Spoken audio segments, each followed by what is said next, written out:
This video shows how to set up the Give Me a Minute project. First of all, we will download the code from GitHub, then we'll install the software onto the microbit, and finally the software onto the communication device. First of all, we need to download the project code from the GitHub site. The link is shown on the screen and in the video notes. Click on the green button with a little down arrow called Code and then save the zip file to your system. Now you have downloaded the files, you need to move or copy it to wherever you would like to save them on your system. Once you've moved the file,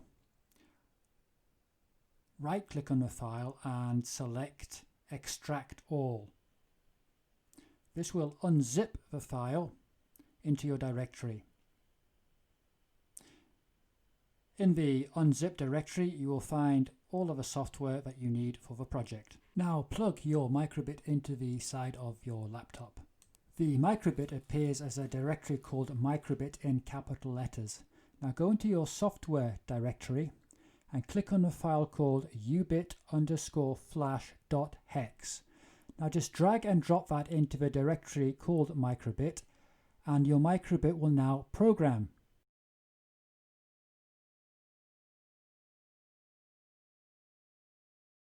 While the microbit is programming, you'll see a little flashing light on the back of the microbit. When this stops, the programming is complete. You should see a stationary pattern on the microbit. If you push the A button, the pattern moves. This is a pattern you'll see when creating speech. This pattern may change with client feedback. Now you have a programmed microbit. To run the activity indicator software, navigate to the dist directory in the downloaded files. And here we find the file activity_indicator.exe. Now if we double click on this, the first time that we try to run it, we get this Windows protected your PC warning. So what we need to do is to tell Windows that this is a friendly piece of software. So right click on the file, go down to Properties, and then click in the little unblock box.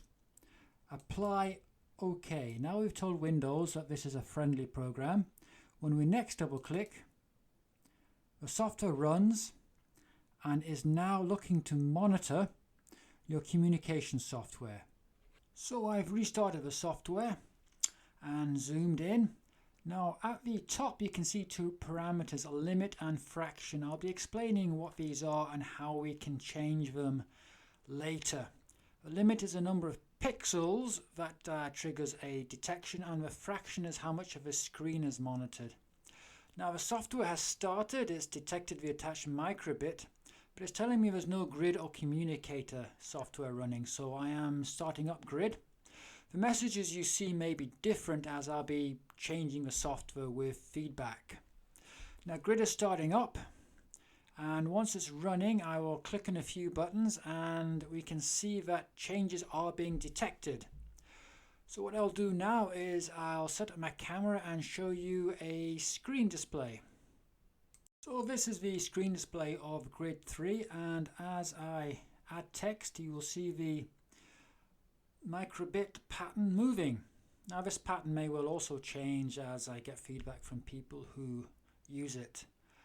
It also changes when you delete text. The software looks for a change. It doesn't matter if you're adding or removing text, either will cause a signal. Now if you want Give Me a Minute to start whenever you log into Windows, we need to copy the executable file to a folder called shell:startup. I'll show you how to do this now. So we navigate to where activity_indicator.exe lives, right click, copy, then in the Explore window, delete everything there and type shell:startup. Press enter and then paste. Now whenever you start Windows, Give Me a Minute will start up. As I mentioned earlier, the number of pixels required to trigger a detection and the fraction of the screen monitored can be changed from the command line. Now the best way to find out how to do this is to read the online manual.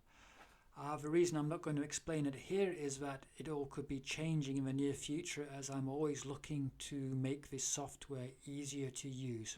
These have been the Give Me a Minute setup instructions. If there's any way that I can improve them, please let me know. Thanks for watching.